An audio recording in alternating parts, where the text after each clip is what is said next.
جنگ عظیم دوئم میں بربادی کے بعد جاپان، جس کے 2 شہر صفحہ ہستی سے نیست و نابود ہو گئے، ان کے سربراہ ہیرو کائٹو نے ایک میٹنگ طلب کی اور اس برباد ملک کو بہتر کرنے کے لیے ایک اصطلاح متعارف کرائی، اور اس اصطلاح کا نام تھا کائزن۔ کائزن جاپنی زبان میں کہتے ہیں تھوڑی سی بہتری لانا۔ اس نے تمام آفسز، تمام سٹیک ہولڈر، تمام اداروں کے سربراہان کو کہا کہ آپ نے ڈیلی میٹنگ کرنی ہے اور اس میں سجیشن لینی ہے کہ ہم اس موجودہ صورتحال میں کیسے بہتری لائیں گے۔ چھوٹی چھوٹی آپ نے چینجز لانی ہے اور چھوٹے چھوٹے لیول پر آپ نے اس بات کو امپروو کرنا ہے کہ ہم بہتری لائیں گے۔ مثلا لیٹ سپوز پہلے کوئی آفس میں جاتا تھا تو اس نے یہ سجیسشن دی کہ ہمیں اپنی چیئر خود صاف کرنی چاہیے۔ نیکسٹ ڈے اس نے کہا کہ نہیں، میں چیئر کے ارد گرد کی جگہ کو بھی صاف کروں گا، یعنی اس سے بہتری ہے۔ یہ ہیرو کائٹو کا جو نقطہ نظر ہے، اگر ہم اپنی زندگی میں اپلائی کریں تو بہت زیادہ انقلابی تبدیلیاں آ سکتی ہیں۔ مثال کے طور پر ہم روزانہ ایک تجویز لیں۔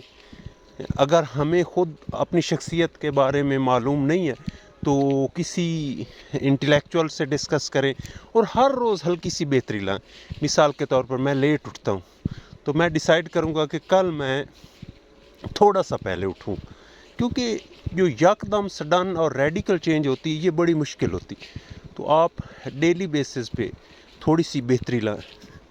ٹھیک اسی طرح آپ میں بری عادات ہے تو چھوٹے چھوٹے لیول پر، مثلا لیٹ سپوز آپ سگریٹ پیتے ہیں تو آپ اس کا وقفہ بڑھاتے جائیں۔ یعنی یکدم جو چینج ہوتی ہے یہ سائیکلوجیکلی بہت مشکل ہوتی، آپ تھوڑی تھوڑی تبدیلی لائیں اور اس ٹاپک پر مسلسل سوچتے جائیں اور ڈے بائی ڈے امپروو کریں، گریجولی، آہستہ آہستہ۔ تو آپ دیکھیں گے آج جاپان ہر عنوان سے، ٹیکنالوجی کے عنوان سے، تہذیب کے عنوان سے، ہر عنوان سے اس وقت راج کر رہا ہے۔ آپ کو معلوم ہونا چاہیے کہ جاپان دنیا کا واحد ملک ہے جہاں کوئی چوری نہیں ہے۔ جاپان دنیا کا واحد ملک ہے جہاں ہر جگہ صفائی ہوتی ہے، اے ٹو زی۔ جاپان دنیا کا واحد ملک ہے جس میں 8 سال کی تعلیم تک بچے کو ہاؤ ٹو لیو، عادات زندگی سکھائی جاتی ہیں کہ کیسے بیہیو کرنا، اور وہ یعنی ان کے ہاں ان کے جو بانی ہیں، بانی سمجھ لیں جنہوں نے جاپان کو اس طرف موو کیا، کائزن کا اصول ہے۔ کائزن کا اصول وہ کہتے ہیں کہ میں نے لٹل امپروومنٹ کرنی ہے، میں نے تھوڑی سی امپروومنٹ کرنی ہے کل کی نسبت۔ میں اگر میری سکل ہے تو میں اس سکل میں ہلکی سی بہتری لاؤں گا۔ تو اس طرح کرتے کرتے انسان میں، اچھا پاکستان جو ہمارا معاشرہ ہے، اس میں ہم یا تو سڈن چینج لانا چاہتے یا بالکل نہیں لانا چاہتے، اور اس پر فخر بھی کرتے ہیں کہ میں مستقل مزاج ہوں، میں وہیں کھڑا ہوں، چاہے وہ فکری بات ہو، چاہے وہ دیگر معاملات ہوں۔ تو اگر ہم یہ عزم کر لیں، مثال کے طور پر ہم تھوڑا تھوڑا پڑھنا شروع کر دیں تو ہمارے علم میں اضافہ ہوگا۔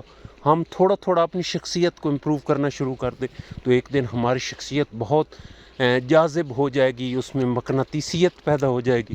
ہم یہ فیصلہ کر لیں کہ ہم نے زندگی میں سکل سیکھنی، تو چھوٹی چھوٹی سکل سے شروع کر دیں تو آپ یقیناً ایک دن بہت زیادہ سکلڈ آدمی ہو جائے۔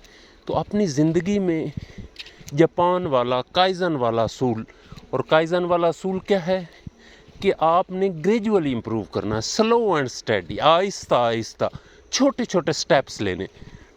مثلاً آپ پہلے 1 گھنٹہ پڑھتے ہیں تو کوئی مسئلہ نہیں، آپ 1 گھنٹہ 10 منٹ کر میں، اور آپ کو پتہ ہے انسانی لیمٹس کی کوئی انتہا نہیں ہوتی۔ مثلا میں آپ کو کہتا ہوں اپنا ہاتھ بلند کرو، اچھا آپ ہاتھ بلند کریں گے لیکن اس میں تھوڑا سا اور گنجائش بھی ہوگی، ہاتھ بالکل سیدھا کریں اس میں تھوڑی سی گنجائش ہوتی، اور انسانی صلاحیتوں کی تو کوئی لمٹ نہیں ہوتی۔